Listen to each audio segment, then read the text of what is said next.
మిత్రులారా, నా స్నేహచిత్ర pictures banner మీద నేను తీస్తున్నటువంటి 32వ చిత్రం అన్నదాత సుఖీభవ. నేను మీ ఇంటికి వచ్చినప్పుడు భోజనం పెడితే అది బాగా తిని అన్నదాత సుఖీభవ అంట.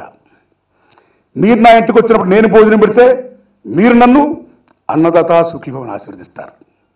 అలాగే ఈ భూ ప్రపంచం మీద ఎక్కడైనా సరే అన్నదాత సుఖీభవని తిన్న వెంటనే అంటారు. అది నానుడి. అయితే ఆ పెట్టేవాడు అన్నదాతలే, తినేవాడు అన్నదాతే. ఎన్నిటిని మించి ఆ అన్నం తింటూ మనం ఎవరైతే బతుకుతున్నామో, సకల సరాసర జీవరాశి బతుకుతుందో దానంతటికి కూడా అన్నం పెడుతున్న ఆ ఉత్పత్తి సరుకులను సృష్టిస్తున్న అసలు శిశులు అన్నదాత రైతు.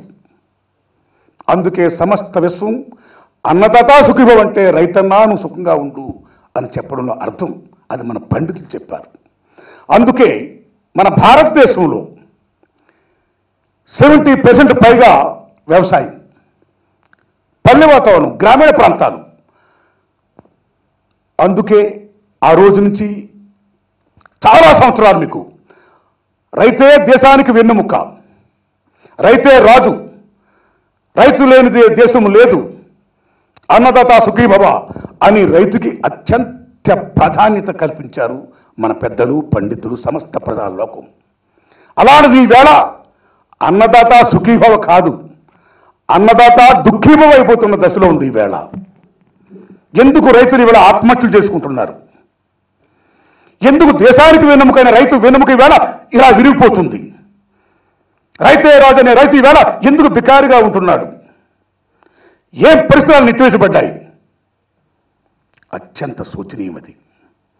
అన్నం పెట్టి అన్నదాత, ప్రపంచాన్ని బ్రతికిస్తున్న అన్నదాత, ఆ రైతన్న ఎక్కడ సుఖంగా ఉంటాడో అక్కడ రాజ్యాలు సుశిక్షంగా ఉంటాయి అని ఆనాడు వేద పండితులు ఘోషించారు. కానీ ఈవేళ రైతు ఏడుస్తున్నాడు. ఎద్దు ఏడుస్తుంది, అరక పిల్లిముగ్గలేస్తుంది. కారణం రైతుకి గిట్టుబాటు ధర రాకపోవడం వల్ల. That is the main point. అందుకనే ఈ సినిమా ద్వారా రైతులు ఆత్మహత్యలు చేసుకోవద్దు. జీవితం అనేది దేవుడిచ్చిన వరం. మనం బ్రతకాలి, బతుకుపోరు చేయాలి. ఓ అన్నం పెట్టే అన్నదాతలారా, మీరు పండించి పెడుతున్న పుట్టుతో, ఆ పంటలతో మేమందరం బతుకుతున్నాం. మీరు చనిపోకూడదు, మీరు బాగుండాలి, మీరు బ్రతకాలి, మమ్మల్ని బ్రతికించాలి అని కోరుకునేది నా ఈ సినిమా అన్నదాత సుఖీభవ. ఈ దశలో అన్నదాతలు సుఖీభంగా హ్యాపీగా ఉండాలంటే ఏం చేయాలి అనే దానికి ముఖ్యంగా మన భారతదేశం తీసుకుంటే మన prime minister of India Narendra Modi గారిని, మన తెలంగాణ రాష్ట్ర ముఖ్యమంత్రి కేసీఆర్ గారిని, మన ఆంధ్రప్రదేశ్ ముఖ్యమంత్రి నారా చంద్రబాబు నాయుడు గారిని, ముగ్గురిని నా ఈ చిత్రం ద్వారా 3 విజ్ఞప్తి చేస్తున్నానండి. That is the main point of the my film Annadata Sukhibhava. అవి ఏమిటంటే, ఈవేళ ఇక్కడ తీసుకున్న ఉదాహరణకి తెలంగాణలో కేసీఆర్ గారు మిషన్ భగీరథ, మిషన్ కాకతీయ అమోఘమైన డ్యాములు కడుతూ బ్రహ్మాండంగా వాటర్ ఫెసిలిటీస్ కల్పిస్తూ సంవత్సరానికి రైతులు ఎరువులు కొనుక్కునే విషయంలో అటు ఖరీఫ్ కానీ ఇటు రబీకి కానీ ఎరువులకు కూడా ఆయన డబ్బులు ఇస్తూ, అనేక నీటి వసతులు కల్పిస్తూ, మార్కెటింగ్ కల్పిస్తూ అనేక సౌకర్యాలు కల్పిస్తున్నారు.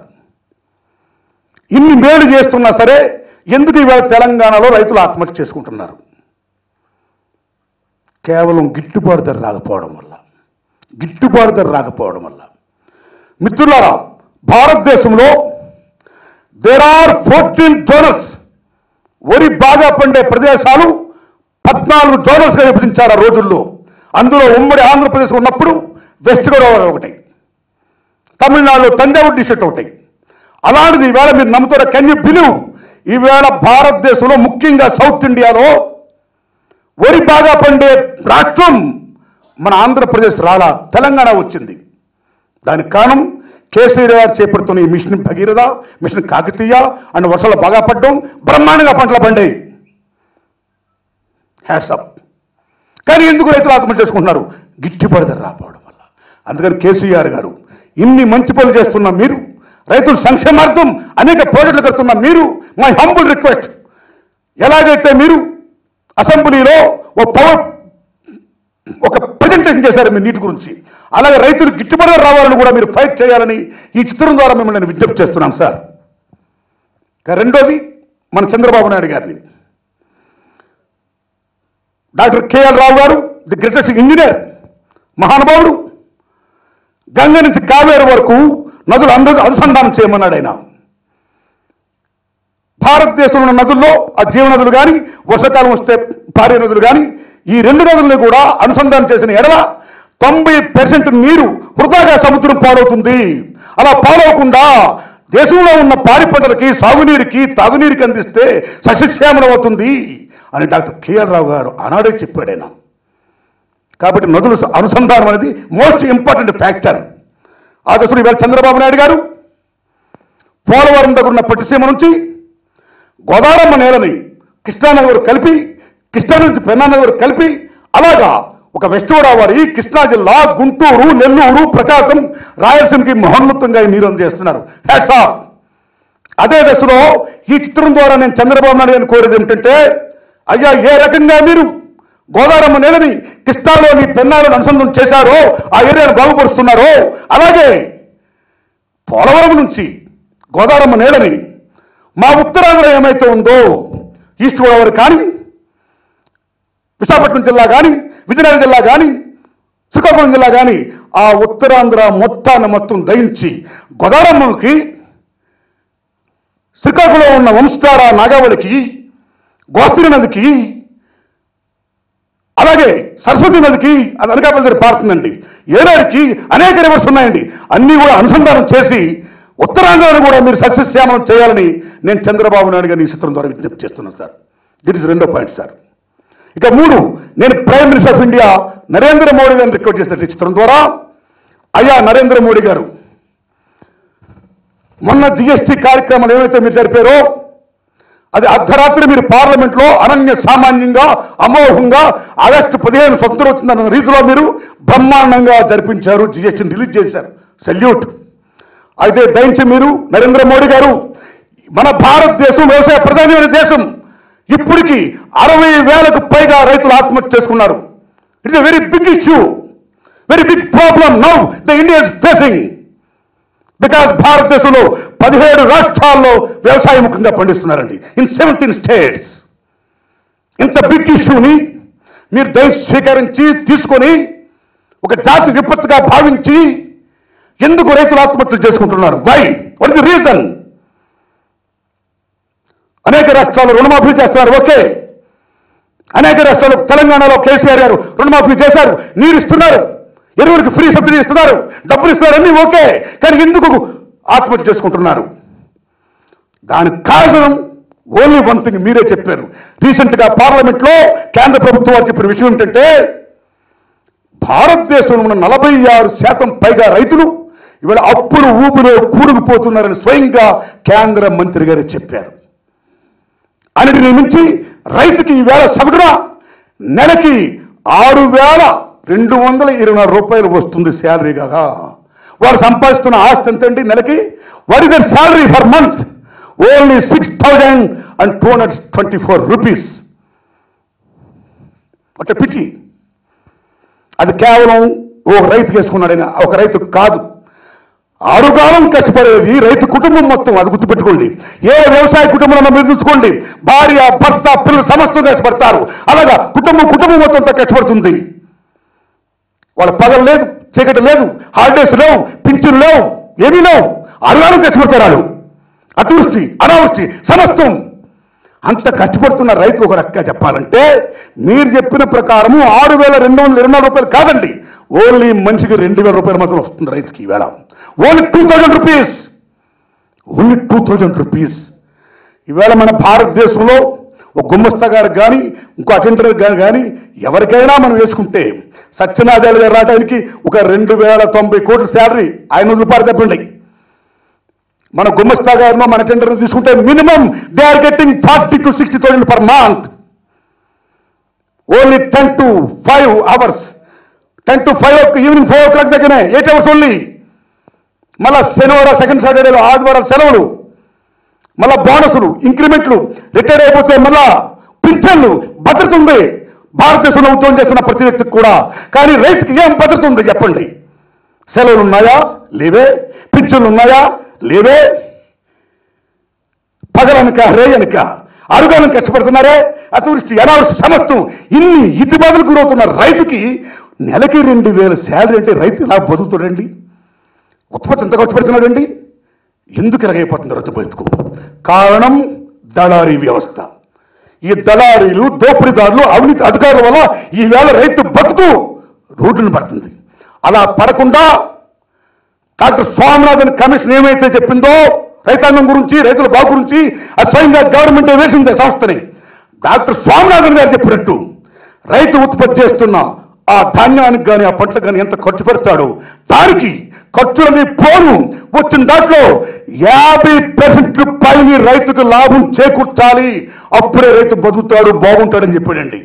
సో డాక్టర్ స్వామినాథన్ గారి సిఫార్సుని గుర్తించి గౌరవించి రైతుకి మినిమం నెలకి 2,000 కాదండి, నెలకి మినిమం 50,000 రాబడి వచ్చేటట్టుగా కేంద్ర రాష్ట్ర ప్రభుత్వాలు, ముఖ్యంగా కేసీఆర్ గారిని, చంద్రబాబు నాయుడు గారిని, నరేంద్ర మోడీ గారిని నేను విజ్ఞప్తి చేస్తున్న ఈ చిత్రం ద్వారా. That is my film Annadata Sukhibhava. Yes sir. ఇక ఈ సినిమాలో నా అర్ధరాత్రి స్వతంత్రం నుండి ఇప్పటిదాకా కూడా అనేక ఇష్యూస్ మీద సినిమాలు తీస్తున్నానండి. అదే ఈ ఇష్యూ మీద ఇప్పుడు ఈ సినిమా తీస్తున్నా. ప్రధాకవులు అమోఘంగా వారు పాటలు రాస్తూ నా చిత్ర విజయానికి ఎంతో దోహదం చేస్తున్నారండి. అలాగే ఈ సినిమాలో కూడా నా సినిమాలో పాటల్ని అలా రికార్డింగ్ అయిపోయింది సార్. వంగపండి ప్రసాదరావు గారు, గద్దరన్న, గోరె టెంకన్న, సుద్దాల సుద్దేశాల పాట రాశారండి. రికార్డింగ్ అయిపోయింది సార్. రేపు 4 నుంచి షూటింగ్ మొదలు పెడుతున్నాను సార్.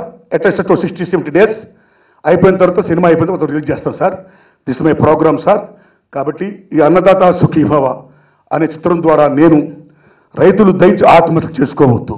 మీరు ప్రపంచాన్ని బతికిస్తున్నారు, మీరు ప్రపంచానికి అన్నం పెడుతున్నారు, మీరు ప్రపంచాన్ని జీవింపజేస్తున్నారు. సకల చరాచర జీవరాశి మీపై ఆధారపడి ఉంది. అలాంటి రైతున్నారా, మీరు దయచి ఆత్మహత్య చేసుకోవద్దు. మీరు ఆత్మస్థైర్యం కావాలి. ఆ ఆత్మబలం, ఆ మనోనిబ్బరం, ఆ అండ, ఆ దండ, ఈ సమస్తం కూడా ఈ పాలకులు మీకు ఇవ్వాలి. ఈ ప్రజలు మీకు అండగా ఉండాలి. అప్పుడే మీరు బ్రతుకుతారు. మీ దయ వల్ల సమస్త ప్రపంచం బ్రతుకుతుంది. కాబట్టి అన్నదాతలారా, ఆత్మహత్య చేసుకోవద్దు. మీరు బతకండి, మమ్మల్ని బతికించండి. ఇదే నా విజ్ఞప్తి. నమస్కారం అండి. Thank you very much. అరే యుద్ధం బుట్టెను, యుద్ధం బుట్టెను, యుద్ధం బుట్టెను, యుద్ధం బుట్టెను. అరే రైతు అన్నా రామారావన్న, అరే గిట్టుబాటుకై యుద్ధం బుట్టెను, రైతు బతుకుకై యుద్ధం బుట్టెను. Thank you very much. Thank you. తమ్ముళ్ళు, చాలా థ్యాంక్ యూ తమ్ముళ్ళు. మిత్రులారా, 500 సంవత్సరాల క్రితం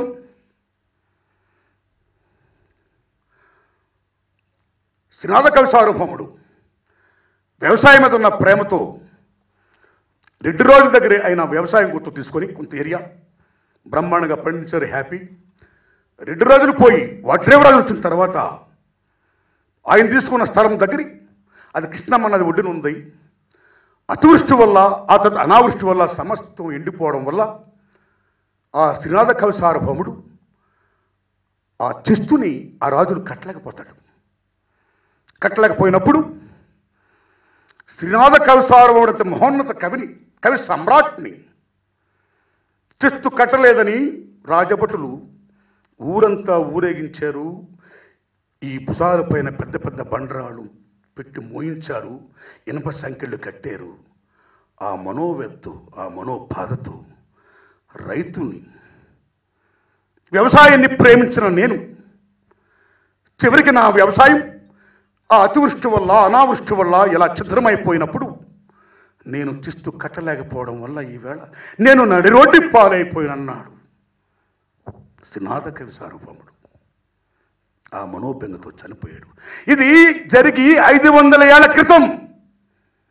ఇప్పుడు 500 ఏళ్ల తర్వాత ఇప్పుడు రైతు ఒక పక్కన పంట బాగా పండిస్తున్నా, పంట చాలా బాగా పండింది కాబట్టి డిమాండ్ అండ్ సప్లై ప్రకారం గిట్టుబాటు ధర రాదు, అనేక రీజన్స్ చూపించి ఇవాళ రైతు గిట్టుబాటు ధర ఇవ్వకుండా అనేక బాధలు పెడుతుంటే ఈవేళ రైతులు మనోవ్యక్తం ఆత్మహత్య చేసుకుంటున్నారు. మిత్రులారా, ఈ భూతలం మీద ఎక్కడైనా సరే ఏ వస్తువునైనా సరే ఎవడు ఉత్పత్తి చేస్తాడో వాడే అమ్ముతాడు, వాడే రేట్ నిర్ణయిస్తాడు. కానీ ఒకే ఒక రైతు ఉత్పత్తి చేస్తాడనే కానీ అతను రేటు ధర నిర్ణయించడు. ఎవరో దళారి నిర్ణయిస్తాడు. ఎవరో నిర్ణయిస్తే ఎవరో కొనుక్కుపోతే ఇచ్చింది తీసుకొని ఇదే నా కర్మ, భగవంతుడు నాకు ఇలా రాసిపెట్టాడు అనే కర్మజీవి, మర్మజీవి, భూమి పుత్రుడు రైతు. సో 500 ఏళ్ల తర్వాత రైతులు ఈ రకంగా గిట్టుబడి రాకపోవడం వల్ల ఆత్మహత్య చేసుకుంటే, మరొక 500 ఏళ్ళ తర్వాత కూడా రైతు పరిస్థితి ఇలాగే ఉంటే, రోజు రోజుకి అభివృద్ధి చెందుతున్న ఈ దేశంలో, ఈ ప్రపంచంలో చంద్రమండలం మీద కాలు పెడుతూ, అంగారగ్రహాల మీదకు పెడుతూ, గుండె తీసి గుండె పెట్టి మనుషులు రక్షిస్తూ ఇంత డెవలప్మెంట్ అయిపోయి ఒక సెల్ఫ్ కెమెరాతో ప్రపంచాన్ని వాళ్ళు చూపిస్తున్న ఈ విశ్వంలో ఉన్న ఈ ప్రజలు, ఈ సైంటిస్టులు, ఈ పాలకులు రైతు నుదుటి తలరాతను ఎందుకు మార్చలేకపోతున్నారు? మార్చాలి. రైతు బతకాలి, రైతుకు బాగుండాలి. అప్పుడే మనం బతుకుతాం, అప్పుడే మనం బాగుంటాం, అప్పుడే ప్రపంచమంతా, విశ్వమంతా ఆనందంగా ఉంటుంది. కాబట్టి రైతు ప్రకారంగా, రైతు గురించి సమస్త విశ్వం కూడా ఆ రోల్ ప్లే చేయాలని, రైతు బాగు కోరాలని, రైతుల ఆత్మహత్యలు ఉండకూడదనేదే నా ఈ చిత్రం.